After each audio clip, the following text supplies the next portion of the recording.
Salam sejahtera dan salam Malaysia Madani. Pada hari ini, kami dari Kumpulan 3 akan melakukan perbincangan melalui forum. Sebelum memulakan perbincangan kami pada hari ini, izinkan saya melafazkan pantun 4 kerat. Melati kuntum tumbuh melata, sayang merebah di pohon cemara. Selamat sejahtera mulanya kata, saya sembah pembuka bicara. Salam sejahtera dan salam Malaysia Madani diucapkan kepada ahli panel dan sidang hadirin yang dihormati sekalian. Bersyukur kita pada kehidrat ilahi kerana dengan limpah kurnianya kita dapat bertemu pada hari ini. Hadirin yang dihormati, tajuk forum kita pada hari ini adalah berkaitan bagaimana dasar pelaksanaan kokurikulum di sekolah bagi menangani masalah yang terjadi dalam kegiatan kokurikulum. Sebelum saya melanjutkan perbincangan forum pada hari ini, izinkan saya memperkenalkan ahli-ahli panel kita. Saya, Eva Diva Natasha, anak perempuan Aris, selaku moderator dan berjawat jawatan sebagai guru besar pada hari ini, dan terdapat dua orang rakan saya yang menjadi panel kita pada hari ini. Panel pertama yang anggun lagi bijaksana ialah Isha Mizayanti Faikah binti Jan selaku guru penolong kanan pentadbiran GPK1, dan panel kedua manis dan pintar orangnya diberi nama Arni Liana Hok binti Hok Chai yang berjawat jawatan sebagai guru penasihat kokurikulum. Apa khabar saudari-saudari sekalian? Kabar baik, Tuan Moderator. Saya juga kabar baik, Tuan Moderator. Baiklah, sebelum kita memulakan forum, izinkan saya mulakan dengan sepatah dua kata berkaitan tajuk forum kita pada hari ini.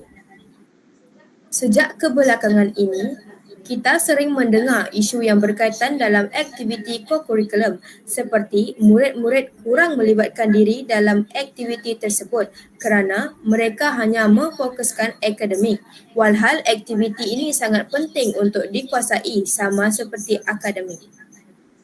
Seterusnya, apakah yang dimaksudkan dengan kegiatan kokurikulum? Kegiatan kokurikulum adalah kegiatan yang diambil dalam proses pengajaran dan pembelajaran di mana pembelajaran dilakukan di luar bilik darjah, iaitu kurikulum. Menurut Warta Kerajaan pada tahun 1967, kegiatan ini merupakan kegiatan berkumpulan yang terkandung dalam Peraturan Khusus Pengajian Sekolah tahun 1956.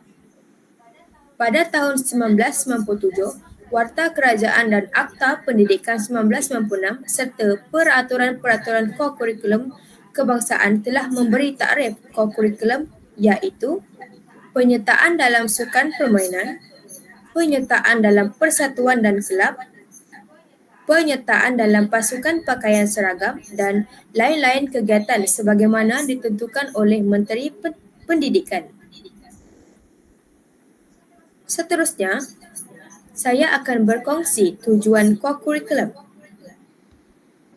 Tujuan kokurikulum ini dilaksanakan di sekolah adalah untuk membantu murid-murid menambah ilmu pengetahuan yang baru, mengukuhkan dan mengamalkan kemahiran serta nilai yang telah dipelajari. Lain daripada itu, kokurikulum juga adalah untuk memupuk semangat muhibah dan perpaduan antara murid-murid dan guru-guru. Seterusnya, apakah yang dimaksudkan dengan semangat muhibah dan perpaduan? Hadirin sekalian, menurut Kamus Dewan, muhibah merupakan perasaan persahabatan, percintaan serta kemesraan. Manakala perpaduan pula adalah penyatuan dan kerjasama antara masyarakat. Semangat muhibah dan perpaduan sangat penting kerana sikap hormat menghormati dan saling menyayang sesama insan dapat mewujudkan suasana yang harmoni dan menjamin kemakmuran dalam negara kita. Oleh itu, bagi mengekalkan keharmonian dan juga kemakmuran, murid-murid perlulah didedahkan dengan aktiviti atau program yang mempamerkan semangat muhibah dan perpaduan. Salah satu aktivitinya adalah menyertai kegiatan kokurikulum. Dalam kokurikulum, terdapat pelbagai dasar yang perlu dilaksanakan bagi mencapai matlamat utama kokurikulum. Sekarang, sudah tiba masanya saya akan mengajukan soalan kepada panel 1, iaitu Saudari Isha. Apakah dasar kokurikulum yang perlu dilaksanakan di sekolah? Selamat sejahtera. Salam Malaysia Madani. Terima kasih kepada Puan Moderator kita yang cantik, yang lagi anggun jelita pada hari ini. Dalam perbincangan forum hari ini, saya akan membincangkan tentang dasar pelaksanaan kegiatan kokurikulum yang telah diulas oleh Puan Moderator kita sebentar tadi. Antara dasar yang akan saya bincangkan dalam forum ini adalah dasar 5, iaitu pelaksanaan kegiatan kokurikulum di sekolah. Hendaklah berasaskan prinsip penyertaan beramai-ramai dan tanpa unsur-unsur diskriminasi atau paksaan, tetapi memfokus kepada peningkatan perpaduan dan integrasi di kalangan murid-murid. Perkara ini merujuk kepada Surat Pekeliling Ikhtisas bilangan 17/2000 yang bertarikh 16 November pada tahun 2000. Seterusnya, saya akan membincangkan 5 dasar sokongan yang terdapat dalam dasar 5 pelaksanaan kegiatan kokurikulum. Antara dasar pertamanya adalah sekolah-sekolah yang khususnya kekurangan kemudahan untuk gerak kerja kokurikulum ini hendaklah menggalakkan pelajar-pelajarnya mengambil bahagian dalam membuat kerja amal untuk masyarakat setempat, bergotong royong, memperbaiki kawasan sekolah, gerak kerja yang menekankan perpaduan kaum, ketatanegaraan, moral dan sebagainya yang sesuai bagi pendidikan menyeluruh dan pembentukan kepribadian. Ini merujuk kepada perkara 5.3 Surat Pekeliling Ikhtisas bilangan 1 1985 KPBS 8591 Jilid 929. Selain itu, dasar kedua ialah kegiatan kokurikulum di sekolah boleh dilaksanakan dengan penglibatan dan penyertaan anggota masyarakat setempat yang merujuk kepada sub perkara 4.2.1 dan sub perkara 5.2 dalam Surat Pekeliling Ikhtisas bilangan 4 1985 KP 85 1991 11/32 yang bertajuk Sekolah sebagai Institusi Masyarakat. Di samping itu, dasar sokongan ketiga ialah Kementerian Pendidikan amat menggalakkan murid-murid bergiat dalam kegiatan pasukan pakaian seragam yang terdapat di sekolah-sekolah.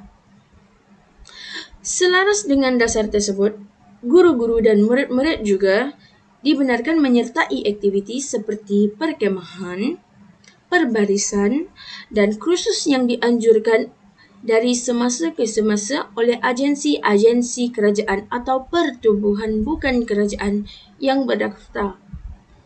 Surat Pekeliling Ikhtisas bilangan 24 1998.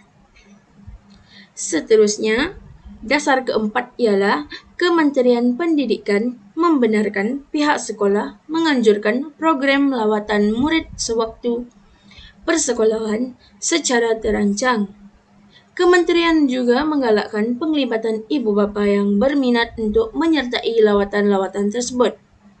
Ia termaksud dalam Surat Pekeliling Ikhtisas bilangan 12 pada tahun 2000. Akhir sekali ialah dasar sokongan terakhir bagi dasar 5 iaitu kesesuaian dengan kesesuaian dengan matlamat falsafah pendidikan negara, Kementerian Pendidikan ingin menegaskan bahawa murid-murid di sekolah perlu diberi ruang untuk mengembangkan potensi mereka secara menyeluruh dan bersepadu agar mereka menjadi insan yang seimbang dari segi intelek, rohani, emosi dan jasmani. Iaitu pada Surat Pekeliling Ikhtisas Bilangan 18 pada tahun 2000. Sekolah hendaklah memberi penghargaan kepada guru-guru dan pelajar-pelajar atau orang perseorangan atas penyertaan, penglibatan dan pencapaian masing-masing dalam bidang kurikulum di sekolah. Penghargaan tidak hanya terbatas kepada kejayaan ataupun kemenangan, tetapi hendaklah juga diberi kepada pelajar-pelajar yang mempunyai sifat disiplin yang baik. Ia merujuk kepada Sub Perkara 8.2.4 Surat Pekeliling Ikhtisas 1 pada tahun 1985. Itu saja daripada saya. Terima kasih diucapkan kepada Saudari Isha kerana telah memberi penjelasan yang cukup benar sekali. Sekarang, saya juga akan mengajukan soalan kepada panel 2 iaitu Saudari Arni. Pada pendapat anda, selain dasar 5, apakah dasar yang lain untuk melaksanakan kegiatan kokurikulum di sekolah?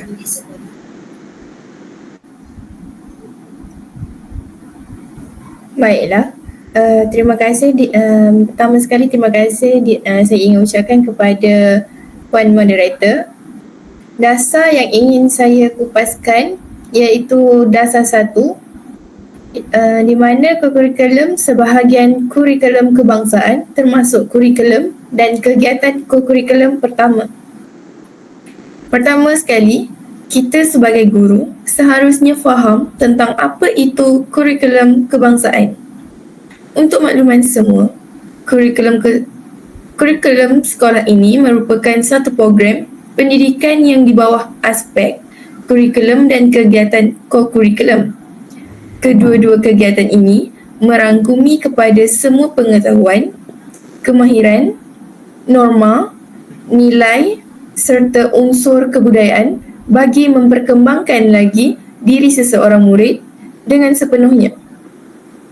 Mesti anda semua tertanya-tanya, apa yang ingin guru kembangkan? Jawapannya ialah, seorang murid akan diperkembangkan sepenuhnya dari aspek jasmani, rohani, mental dan emosi. Malah, secara tidak langsung, ianya akan menanam dan mempertingkatkan nilai moral dalam diri seorang murid tersebut. Seterusnya, dalam dasar 1 juga, telah dikatakan bahawa kegiatan kokurikulum ini merupakan aktiviti yang wajib untuk dilaksanakan di setiap sekolah.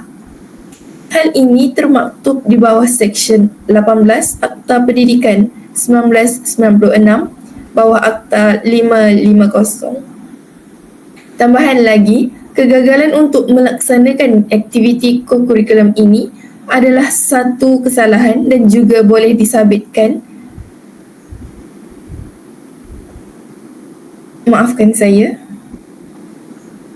dan juga boleh disabitkan bersalah serta pihak sekolah itu akan dikenakan tindakan seperti denda atau penjara.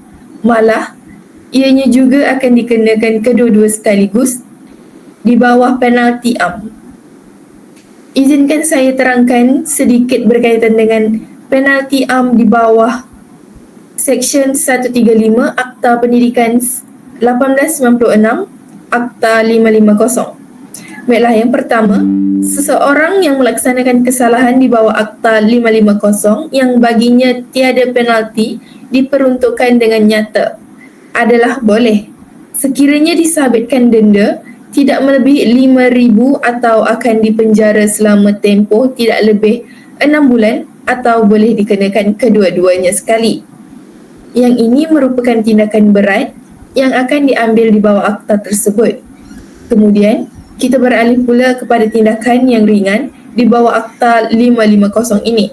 Seseorang yang melakukan suatu kesalahan di bawah Akta 550 ini boleh dalam hal kesalahan yang berterusan apabila disabitkan akan dikenakan tindakan hukum denda harian yang tidak melebihi RM500 sebagai tambahan terhadap penalti lain yang boleh dikenakan di bawah akta ini.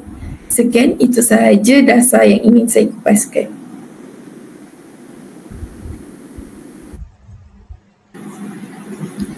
Terima kasih kepada Saudari Arni kerana memberi pendapat yang cukup baik dan bernas. Sekarang, kita sudah mengetahui serba sedikit tentang dasar pelaksanaan kurikulum melalui kedua-dua panel kita. Berbalik kepada isu kita, murid tidak mahu mengikuti kurikulum kerana mereka hanya fokus kepada akademik. Saya akan mengajukan satu soalan kepada panel 2. Apakah kepentingan menyertai kegiatan kurikulum kepada murid?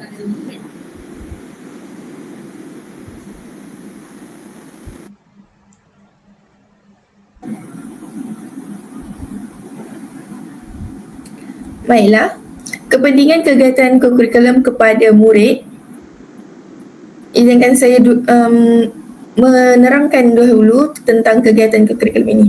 Kegiatan kurikulum ini merupakan kegiatan yang dirancang untuk memberikan peluang kepada murid untuk menambahkan lagi kemahiran dan juga untuk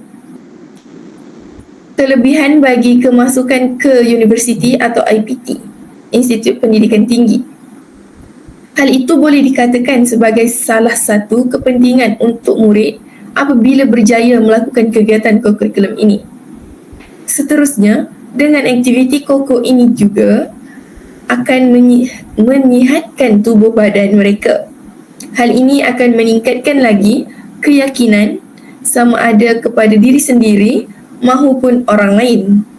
Apa diri kita sihat, ianya akan memudahkan kita untuk mengulang kaji pembelajaran dan memberikan tumpuan yang sebaiknya semasa di dalam kelas.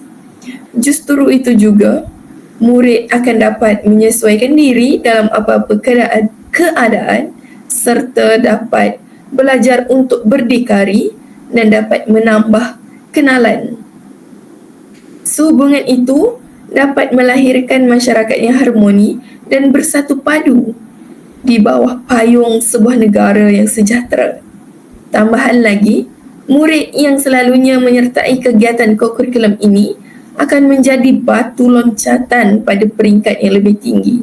Dengan secara tidak langsung, murid tersebut dapat mengharumkan nama sekolah dan tidak mustahil juga untuk mengharumkan nama negara kita apabila dewasa kelak. Malah aktiviti kurikulum ini juga merupakan salah satu cara untuk membentuk keterampilan murid. Akhir sekali, kepentingan yang murid akan dapat apabila menyertai kegiatan kurikulum ini adalah mampu menyediakan tenaga kerja yang boleh bersaing di pentas dunia. Oleh itu, jelaslah bahawa murid di bangku sekolah ini harus melakukan aktiviti kurikulum dan boleh dijadikan sebagai platform untuk mendidik murid-murid bagi menjadi seorang insan yang berguna kepada negara, bangsa dan agama. Sekian, itu sahaja pendapat daripada saya berkaitan dengan kepentingan kegiatan kurikulum ini. Terima kasih Saudari Arni. Melalui pendapat yang dibicarakan sebentar tadi, terbuktilah bahawa semangat muhibah dan perpaduan terbentuk melalui kegiatan ini. Kita akan mendengar pendapat daripada panel satu pula, Saudari Isha. Apakah langkah-langkah yang sesuai bagi mengatasi isu ini supaya tidak berleluasa? Terima kasih Puan Moderator. Seterusnya, saya pula akan membentangkan antara langkah-langkah yang boleh mengatasi masalah yang dibincangkan ini. Langkah pertama adalah pihak kerajaan harus memperkenalkan sistem pendidikan baru. Pihak kerajaan haruslah menekankan kepentingan penyertaan kegiatan kurikulum dalam kalangan pelajar melalui pengenalan sistem pendidikan baru. Dalam hal ini, sistem pendidikan yang tidak hanya mementingkan akademik perlulah diperkenalkan supaya semua murid ada hati untuk menyertainya. Melalui cara ini, mereka akan memberikan tumpuan yang seimbang dalam aktiviti kurikulum dan ko-kurikulum. Sebagai contohnya, penglibatan seseorang pelajar dalam bidang ko-kurikulum perlulah diambil kira semasa seseorang itu memohon untuk kemasukan ke universiti. Tindakan ini secara langsung akan menyebabkan para pelajar menitik beratkan kegiatan ko-kurikulum. Langkah seterusnya pula, peranan ibu bapa dalam wajar diambil perhatian dalam menggalakkan anak-anak menyertai kegiatan ko-kurikulum, ialah ibu bapa mestilah melakukan aktiviti riadah atau sukan bersama anak-anak. Tujuannya adalah apabila kanak-kanak terikut dengan aktiviti sukan, ibu bapa seperti sukan badminton, mereka akan aktif dalam kegiatan ko-kurikulum di sekolah. Tindakan ibu bapa ini sesuai dengan peribahasa, bagaimana acuan, begitulah kuihnya. Mereka akan aktif dalam kegiatan ko-kurikulum yang melibatkan aktiviti sukan badminton. Secara tidak langsung, tindakan ibu bapa ini akan mempengaruhi anak-anak untuk menyertai aktiviti ko-kurikulum. Tegasnya, ibu bapa berperanan untuk menggalakkan anak-anak menyertai kegiatan. Terima kasih kerana mendengar celotehan saya yang begitu panjang sebentar tadi. Seterusnya, saya akan menyerahkan perbincangan forum ini kembali kepada Puan Moderator kita yang cantik jelita orangnya. Terima kasih diucapkan kepada saudari Isha. Diharapkan langkah-langkah yang dikongsikan sebentar tadi oleh panel kita dapat membantu pihak sekolah melaksanakan kurikulum di sekolah serta dapat menarik minat murid-murid menyertai kegiatan ini. Hadirin yang dihormati sekalian, nampaknya masa menceburui kita pada hari ini. Kesimpulan yang dapat dibuat bagi perbincangan kita pada hari ini adalah kegiatan kurikulum amat penting bagi setiap murid menyertainya supaya sekolah dapat melahirkan murid yang seimbang selaras dengan matlamat utama pelaksanaan kurikulum dalam pendidikan ialah untuk membantu merealisasikan falsafah pendidikan kebangsaan dalam menyemai kesedaraan